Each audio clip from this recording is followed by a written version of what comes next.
Bonjour et bienvenue sur le webinaire Nomios pour nos clients éligibles au marché Cap Territoire. Je vous remercie beaucoup pour votre présence ce matin. Je vous rappelle que vous pouvez vous poser vos questions au fil de la présentation dans la rubrique questions-réponses et nous vous serons également disponibles à la fin de la présentation pour répondre. Tout ce qui est présenté dans les prochaines slides est disponible au marché Cap Territoire. La présentation est enregistrée et vous disposerez d'un lien à la fin pour pouvoir la revoir si vous le souhaitez. Je vous rappelle également que vous retrouverez tous nos webinaires sur la chaîne YouTube de Nomios. Ce matin, je suis accompagné de Alexis de Palo Alto, ingénieur avant-vente, et donc moi-même, Jean-Christophe Ledé de Nomios, responsable du marché Cap Territoire. Et je passe tout de suite la main à Alexis pour sa présentation. Bonjour à tous. Où les collaborateurs d'une entreprise se rendaient physiquement pour exercer leurs tâches professionnelles, accéder à leurs applications qui étaient essentiellement on-premise au travers le réseau de l'entreprise et qui, en fin de journée, lorsqu'ils quittaient les locaux, l'enceinte de l'entreprise, techniquement basculaient donc du monde professionnel au monde privé personnel. Il y a un changement de paradigme important qui s'est opéré ces dernières années, notamment depuis le Covid, sur le fait que le travail n'est plus un lieu physique sur lequel on se rend, mais bel et bien une activité. Et qui dit activité signifie pour les collaborateurs de l'entreprise qu'ils veulent pouvoir l'exercer de n'importe où, que ce soit de chez eux via le télétravail, que ce soit des locaux de l'entreprise, que ce soit d'un espace public, que ce soit dans les transports en commun, et pourquoi pas même depuis l'étranger. D'ailleurs, on le voit si on suit l'actualité professionnelle. Aujourd'hui, il y a encore quelques années, le fait de travailler hors des locaux de l'entreprise, c'était finalement un avantage, un bonus conféré par l'employeur aux collaborateurs de l'entreprise. Or, depuis quelques années maintenant, le fait de travailler hors des locaux de l'entreprise, c'est une exigence, c'est presque un prérequis que demandent les salariés pour pouvoir considérer travailler dans une entreprise plutôt qu'une autre. Mais concrètement, qu'est-ce que ça signifie pouvoir travailler de n'importe où? D'un point de vue utilisateur, ça signifie pouvoir bénéficier de la même expérience que s'ils étaient connectés d'un site de l'entreprise, c'est-à-dire accéder aux mêmes applications sans restriction avec le même niveau de droit et accéder aux mêmes données sans limitation. Et idéalement, depuis quelques temps maintenant, pouvoir aussi accéder à l'ensemble de ces informations de n'importe quel device, que ce soit un device qui soit managé par l'entreprise ou non. Ça, c'est la vision collaborateur. La vision entreprise, évidemment, les enjeux, bien évidemment, sont différents. Un premier enjeu va être évidemment de pouvoir fournir, de pouvoir disposer de toute l'infrastructure sous-jacente au sens large pour fournir ces accès aux applications, aux collaborateurs, quel que soit l'endroit où ils se trouvent. Et pouvoir fournir un accès à la donnée également, quelle que soit sa localisation. Qu'elle soit on-premise, évidemment, mais aussi, et de plus en plus, voire dans une majorité des cas, dans le cloud, hébergé au sein des applications SaaS. Ça, c'est le premier enjeu. Le deuxième, et qui est peut-être le plus important et qui nous concerne aujourd'hui, c'est un enjeu lié à la sécurité. Finalement, pour une entreprise, la question est là, c'est comment fournir cet accès ouvert à mon système d'information, finalement, à mes utilisateurs, avec un niveau de sécurité qui soit au minimum semblable à ce que je suis capable de délivrer on-premise. Alors que je suis dans un contexte d'unmanaged device, potentiellement, que je parle d'Internet, que je parle d'applications SaaS, donc par définition, un environnement dont je n'ai pas la main et je n'ai pas le contrôle. Donc, c'est vraiment pour répondre à ce type de challenge que la notion de SASE a été introduite pour la première fois par le Gartner en 2019, donc finalement bien avant le Covid, donc ils ont eu le nez fin en quelque sorte, et au sein d'un article que le Gartner avait publié, dans lequel le Gartner finalement déjà mettait l'emphase sur ces nouveaux usages que je viens de vous décrire, la décentralisation de la donnée, la mobilité des utilisateurs. Et en fait, dans cet article, le Gartner il challengeait finalement les entreprises et les acteurs de la cybersécurité sur les limites des approches traditionnelles de la sécurité et sur leur capacité ou non à aller répondre aux nouveaux challenges liés à ces usages, liés à ces nouveaux usages. Un exemple classique pour illustrer ça, c'est l'exemple du VPN, qui est un outil évidemment surdéployé dans les entreprises, qui était et qui reste pertinent dès lors que nous sommes dans un contexte où la donnée, l'application est centralisée, typiquement dans un data center. Par contre, ça fait beaucoup moins sens dans un contexte hors des murs de l'entreprise. On veut accéder à de la donnée qui est essentiellement dans des applications SaaS. Obliger un utilisateur à se connecter au data center ou potentiellement dans un contexte de mobilité, plusieurs centaines, voire milliers de kilomètres vont les séparer. Donc, obliger un utilisateur à se connecter au data center pour pouvoir passer par une stack de sécurité on-premise, pour ressortir par la connexion du data center pour accéder à son application SaaS, aujourd'hui, c'est un non-sens en termes d'administration et en termes d'utilisateurs.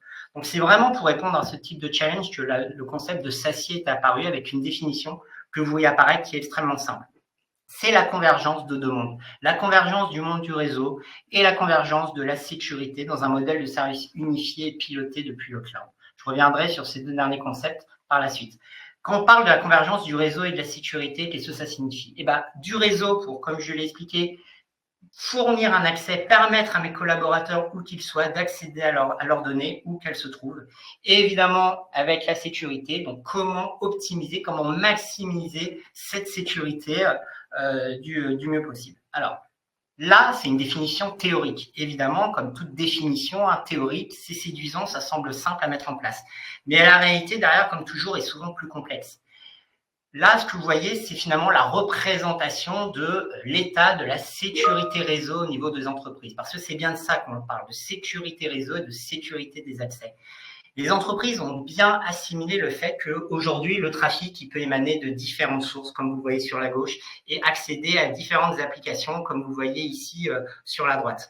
Ce qui mécaniquement va accroître la surface d'exposition et donc la surface d'attaque. Et donc, pour se prémunir de ça, pour réduire le risque lié à cet accroissement de la surface d'attaque, les entreprises ont fait ce qu'elles ont toujours fait finalement, c'est-à-dire empiler des stacks technologiques pour sécuriser l'ensemble de ce trafic et couvrir de nouveaux cas d'usage au fil de l'eau au fur et à mesure de leur apparition. Une stack de sécurité hardware essentiellement pour sécuriser dans un environnement on-premise, associé à une stack software pour sécuriser plutôt l'accès à des applications chez un cloud provider par exemple, et maintenant une troisième stack dont on va parler aujourd'hui qui est la stack SASI. Donc on vient mettre encore on top de tout ça pour sécuriser plutôt tout ce qui est lié à la mobilité. Et évidemment, cet empilement technologique, vous en doutez, il n'est pas sans impact pour les entreprises, avec un premier chiffre qui est extrêmement important, vous voyez en bas à gauche, qui est de 45, qui est le nombre moyen de solutions dédiées ou assimilées à la sécurité que l'on va trouver dans les entreprises. Alors 45, c'est une moyenne mondiale. En France, on est plutôt en 30, 32, voire 35. Mais dans tous les cas, on est sur un chiffre qui est extrêmement conséquent. Et c'est vraiment propre au marché de la cybersécurité. Aujourd'hui, quand on demande à une entreprise combien de solutions vous avez pour gérer vos sauvegardes, pour gérer votre stockage, gérer votre réseau, pour gérer vos besoins métiers RH par exemple, la réponse sera toujours 1, 2, 3, peut-être 4 produits, peut-être un peu plus pour une très très grosse infrastructure, mais c'est tout. Si on pose la même question pour le domaine de la sécurité, on arrive à plusieurs dizaines de produits. Et évidemment, ce n'est pas sans impact. Parce que quand on a autant de produits, automatiquement, on va être sur des produits qui sont silotés, c'est-à-dire des produits qui vont peu, voire pas communiquer entre eux, qui ne vont pas être en mesure de se partager de l'information. Ça va obliger les équipes de sécurité, les équipes d'administration à devoir, par exemple, pour configurer un cas d'usage sécurité, à se connecter à plusieurs outils qui sont chacun porteurs d'un besoin et donc à tout autant de consoles d'administration. Également des problématiques en termes de maintien de la compétence dans un contexte de pénurie de ressources, on le sait, et également d'équipes de sécurité qui doivent tourner avec des effectifs réduits.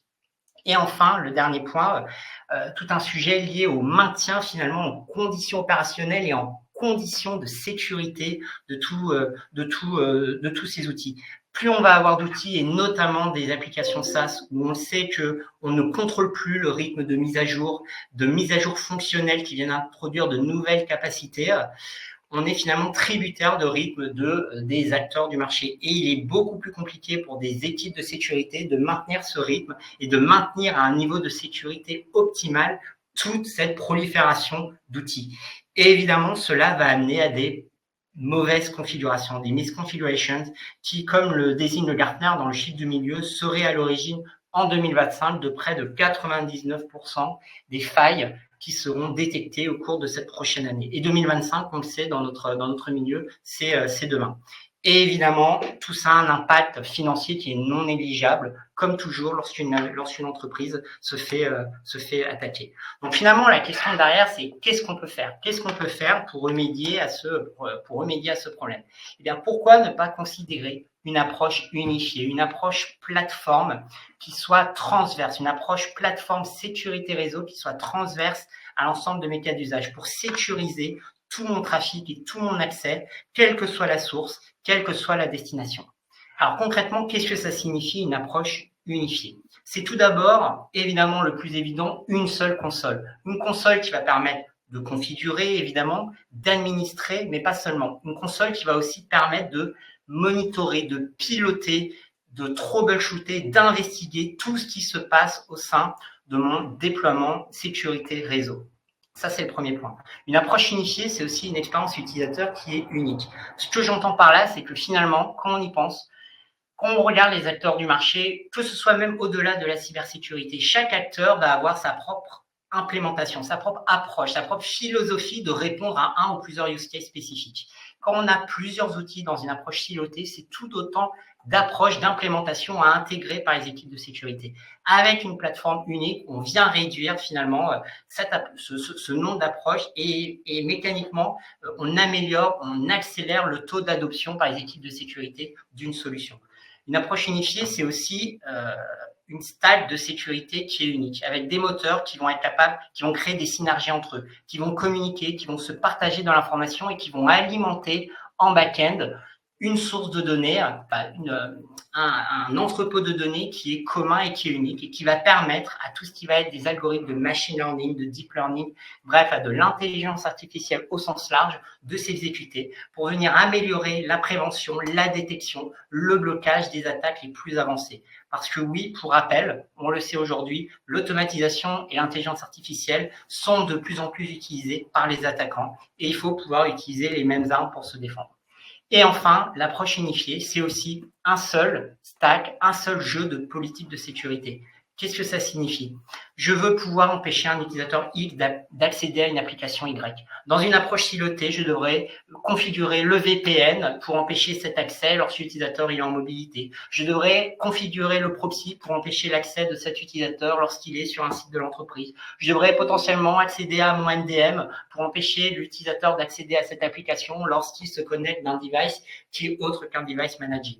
Avec une politique unique, vous configurez une fois le cas d'usage, peu importe la source, peu importe la localisation de l'utilisateur et peu importe la destination. Et cette politique va pouvoir se propager automatiquement à l'ensemble de mon déploiement, ce qui amène encore une fois un gain de temps non négligeable et une probabilité d'erreur qui est fortement réduite, qui peuvent amener, encore une fois, comme on l'a vu tout à l'heure, à de potentielles failles de sécurité.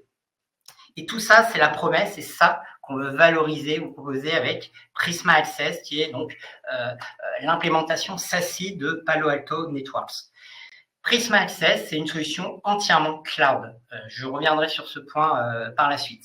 Et finalement, si on le devait résumer de manière très simple, Prisma Access veut que tout le trafic qui transite en son sein, peu importe la source, peu importe la destination, et peu importe le protocole, j'insiste sur ce point, sécuriser le HTTPS, évidemment, c'est le protocole qu'on voit le plus. Mais il ne faut pas oublier le DNS, le SMB, l'email, le LDAP, tous ces protocoles qui sont surprésents et qui sont nécessaires dans un système d'information et qui sont aussi porteurs de vulnérabilité et donc des vecteurs d'attaque potentiels. Tous ces protocoles, il faut pouvoir les sécuriser. Donc, tout le trafic qui transite via Prisma Access, quelle que soit la source, la destination et le protocole utilisé, on va être en mesure, si besoin, de déchiffrer ce trafic et de l'inspecter et de sécuriser avec une stack de sécurité unique que vous voyez ici sur l'écran. Pour ceux qui connaissent déjà nos Next-Gen Firewall, on est toujours, encore une fois, sur une même stack de sécurité. Pour sécuriser l'accès des utilisateurs à Internet, sécuriser contre l'accès à des sites de phishing ou à des sites qui exploiteraient du code malicieux, contrôler, sécuriser l'upload ou le download de malware, empêcher des menaces de type inconnu ou même inconnu, des 0-day ou des variantes de malware déjà existantes de proliférer, sécuriser le trafic DNS qui est bien souvent omis, se protéger contre le DNS tunneling, par exemple, qui est souvent utilisé par les attaquants pour faire de l'exfiltration de données et qui, de par son modèle, souvent est inconnu. On a une question. Oui. Pardon, je t'ai coupé avec ta phrase. Oui.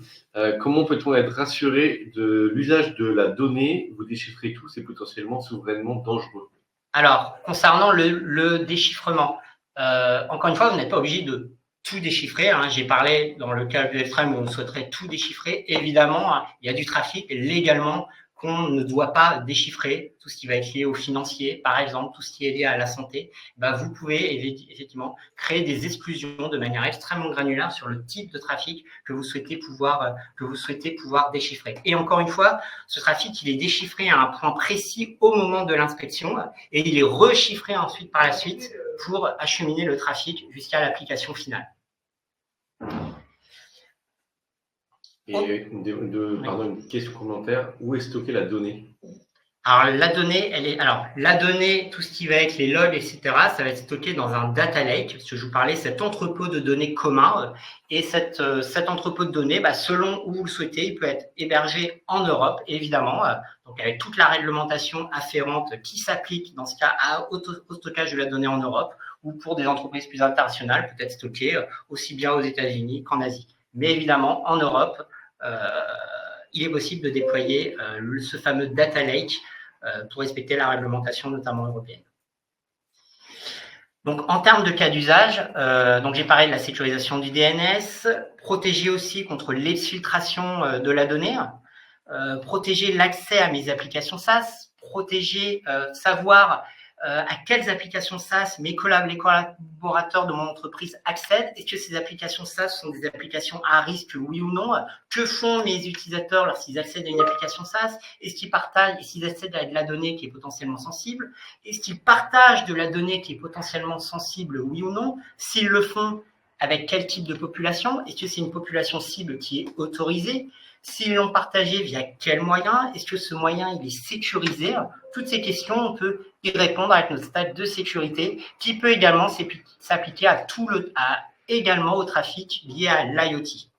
Donc, sécuriser l'ensemble du trafic, quelle que soit la source, que ce soit des utilisateurs en mobilité, à partir, par exemple, d'un device qui soit managé, soit via le déploiement d'un agent sur le poste de travail, ou pour des cas où on ne pourrait pas déployer un agent sur le poste de travail, via l'usage d'un proxy hébergé dans le cloud, ou bien des utilisateurs qui soient en mobilité ou pas d'ailleurs, qui se connecteraient à partir d'un unmanaged device, des partenaires tiers, des TMA, ou le BIOD, le Bring Your Own Device, qui est un vrai sujet aujourd'hui en termes de sécurisation.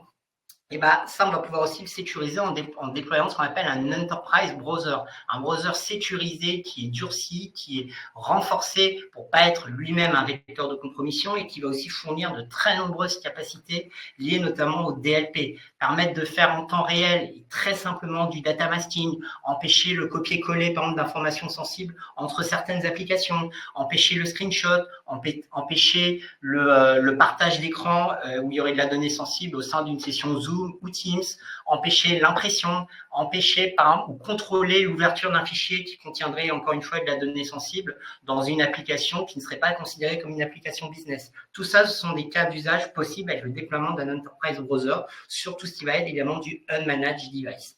Et enfin, sécuriser aussi évidemment tout le trafic des utilisateurs qui se connectent depuis un site de l'entreprise, il ne faut pas les oublier, via un tunnel sécurisé qu'on va monter entre Prisma Access et le site distant. Et donc, tout ce que je viens de vous décrire, tous ces cas d'usage de sécurité, tout ça, c'est encore une fois configurable, administrable au sein d'une seule et même console et au sein d'une seule et même set de politiques de sécurité. Alors, j'ai dit que Prisma Access, c'est une solution qui reposait sur une infrastructure cloud. Nous ne sommes pas opérateurs d'infrastructure, d'autres le font bien mieux que nous, que chez Palo Alto Networks. Et donc pour ça, on repose chez les cloud providers qui sont AWS et GCP. Évidemment, les avantages sont très nombreux. Le principal sur lequel je vais accentuer, c'est sur l'expérience utilisateur. Quand on est client Prisma Access, on a un accès finalement au backbone privé de Google et à leur fibre privée. Et quand on parle de fibre privée, de lien Google, on ne parle pas de lien à 1, 5 ou 10 gigas, on parle ensuite de liens à minimum 50 gigas, voire 100 gigas, voire maintenant plusieurs centaines de gigas, ce qui a un impact non négligeable sur l'expérience utilisateur, notamment en termes de latence. Et d'ailleurs, chez Palo Alto, on s'engage contractuellement avec un SLA lié à la latence, donc à fournir une latence inférieure à 10 millisecondes au sein du backbone Prisma Access. Ça, c'est une amélioration au niveau de l'expérience utilisateur et encore une fois, quelle que soit sa localisation.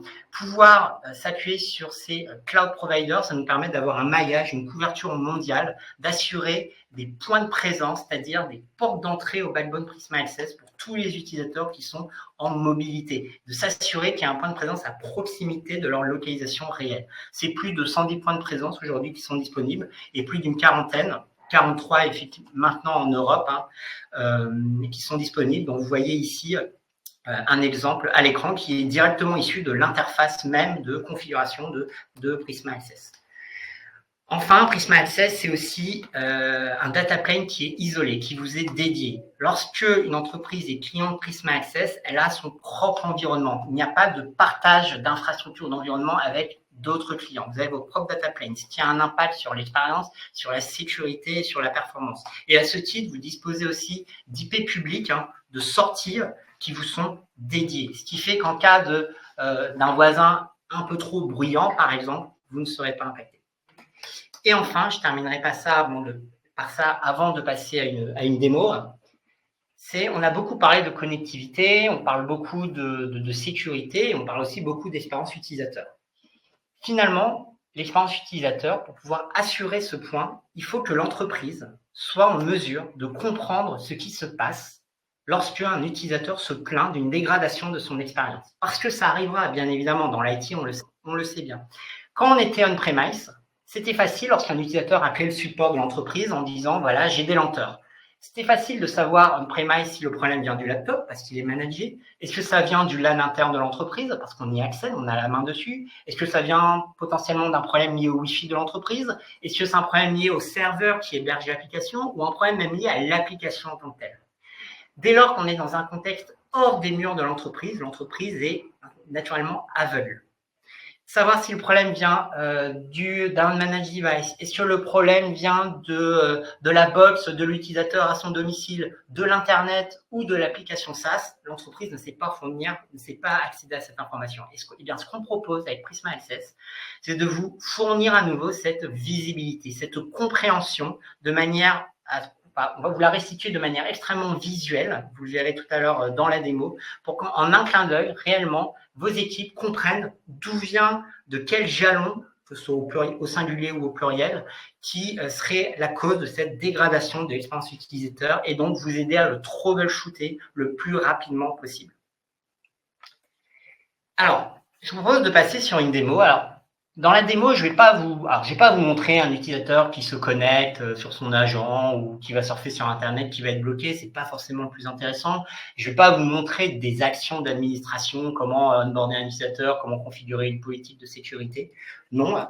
Ce que je vais vous montrer, c'est vraiment comment, c'est cette approche plateforme, comment, avec Prisma Access, on va venir faciliter vraiment le quotidien de vos équipes de sécurité. C'est vraiment ça que je vais vouloir mettre en avant au cours de cette démonstration.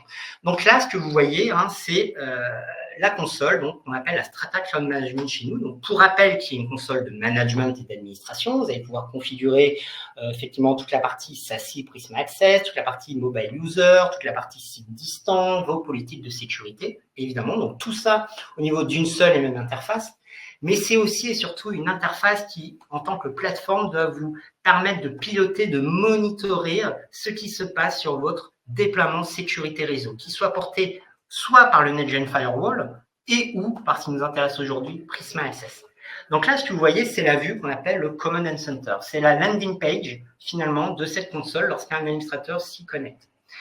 Le Command Center, concrètement, qu'est-ce que c'est? C'est un résumé extrêmement visuel déjà, ce que vous voyez, mais aussi interactif de ce qui se passe au sein de votre déploiement, de votre sécurité réseau et sur la performance, sur l'efficacité de votre sécurité réseau. C'est vraiment une tour de contrôle qui est hautement interactif, comme vous le voyez ici. Alors, quand je dis interactif, c'est-à-dire en fait, vous pouvez cliquer absolument partout.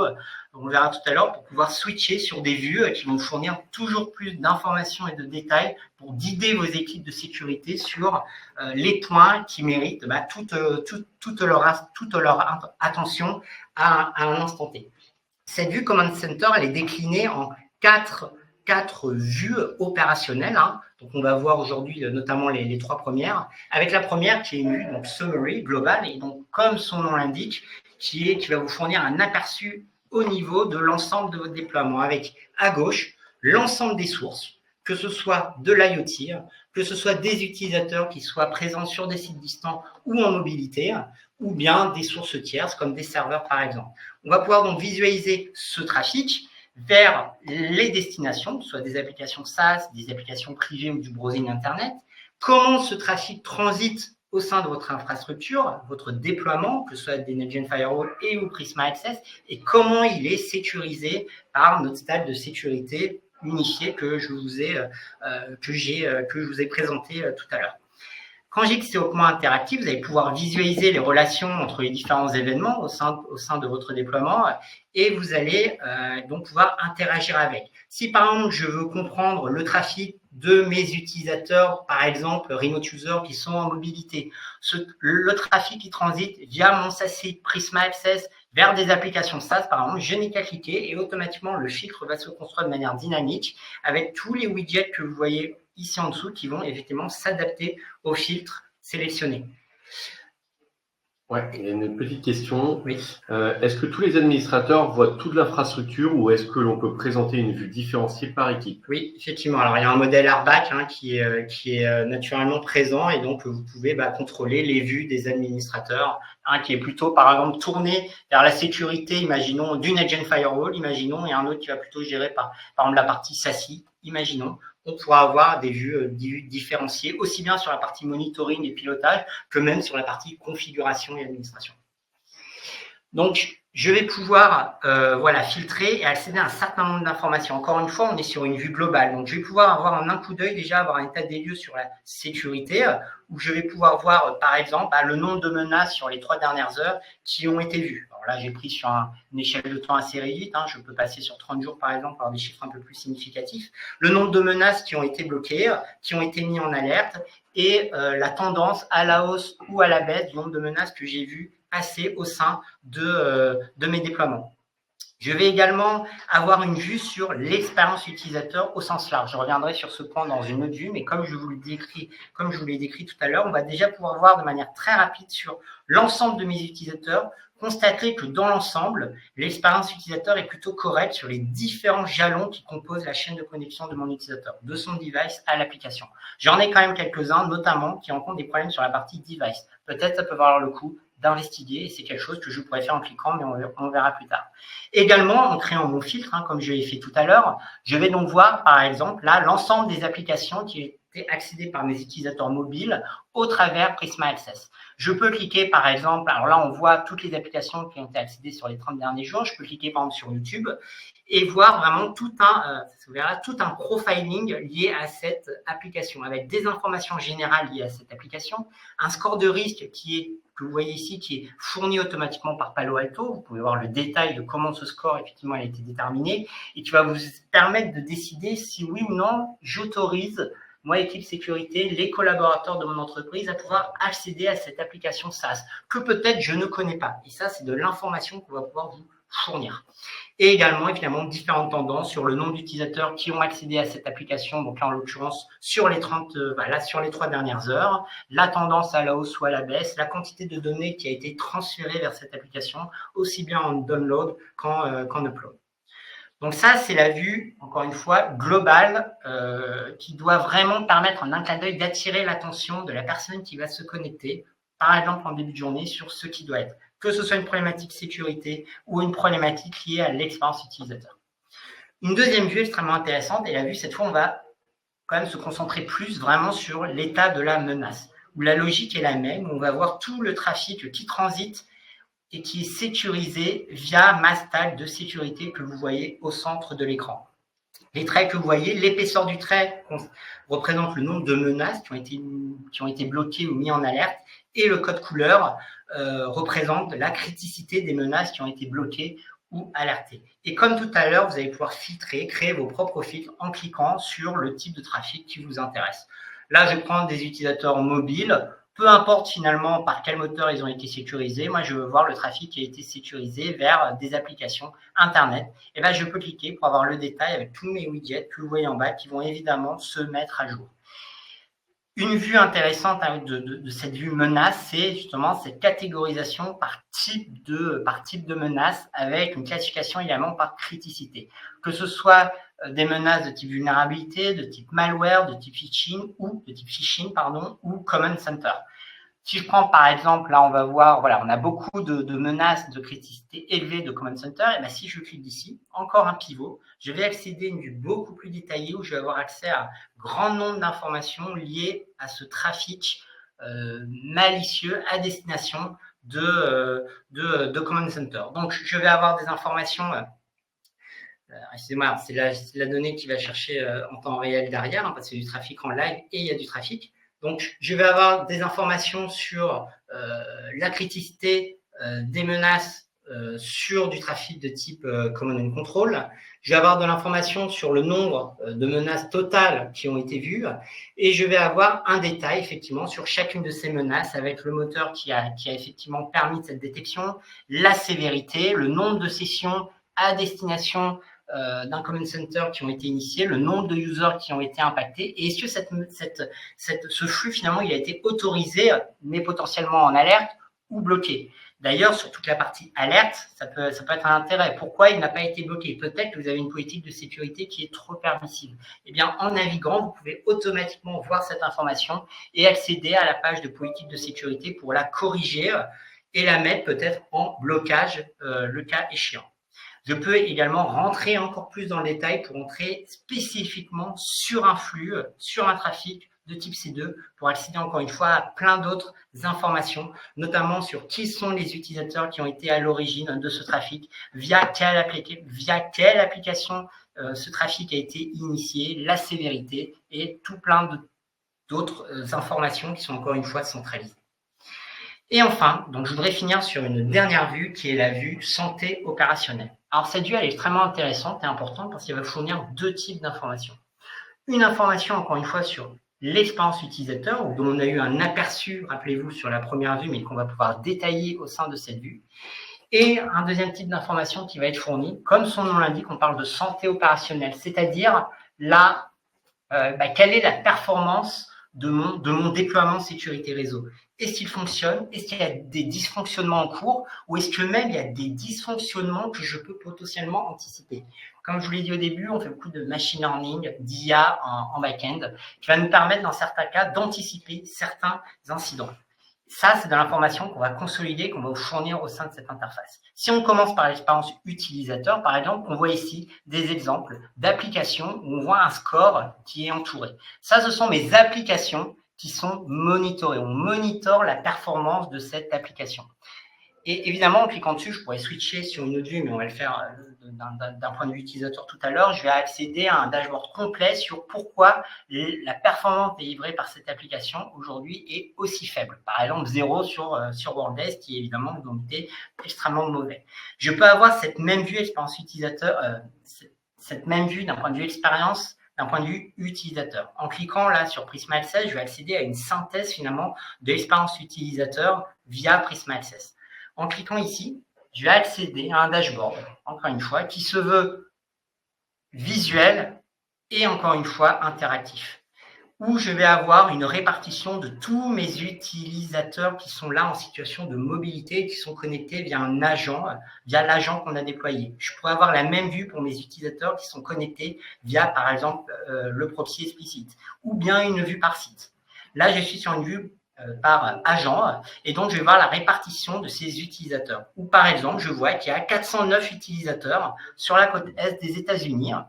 Si je clique, je peux avoir plus de détails sur la localisation, et je vois que sur ces 404 utilisateurs, 288 ont une expérience qui est satisfaisante, et à l'inverse, 116 qui ont une expérience dégradée. Si je veux avoir un peu plus de détails, en cliquant, je vais avoir ici la liste de mes 404 utilisateurs qui va apparaître. En cliquant, donc j'ai pris le premier, j'en ai pris un au hasard, c'est un Autonom TV, je vais accéder à des informations sur cet utilisateur, sur ses IP sources, sur la version de son agent. Et en cliquant ici sur plus de détails, Comme je vous l'ai montré tout à l'heure sur la partie applicative, je vais vraiment arriver sur un profiling complet de mon utilisateur. D'un point de vue déjà expérience, cet utilisateur spécifique qui s'appelle Daniel, il a un score global d'expérience de 15, ce qui est mauvais. C'est-à-dire qu'en moyenne, sur toutes les applications que je monitore et dont cet utilisateur accède, que vous voyez ici, l'expérience est dégradée. Donc là, par exemple, sur Microsoft 365, il y a un score de 15, ce qui est mauvais quand on est sur une note de 100. En descendant, on va voir plusieurs informations. On va pouvoir voir, par exemple, pour cet utilisateur, déjà, quelle est l'évolution du score de cette application par rapport à la moyenne de l'ensemble de mes applications. Et on voit ici aussi en bas des informations sur les SSID en termes de Wi-Fi. On peut voir, alors là en l'occurrence, il est toujours connecté sur le même Wi-Fi, mais on pourrait voir un SSID d'un autre Wi-Fi. Et qui peut-être, si à ce moment-là on examinait la courbe, on verrait qu'il y a une dégradation de l'expérience utilisateur, de la latence, parce qu'il a changé de point d'accès Wi-Fi. Et là, on pourrait notifier l'utilisateur, il pourrait même avoir une pop-up directement sur son poste de travail qui lui dit « Vous pouvez constater une dégradation de votre expérience. Depuis que vous avez changé de point d'accès Wi-Fi, veuillez soit vous en rapprocher ou changer de point d'accès Wi-Fi. » Par exemple, c'est un exemple.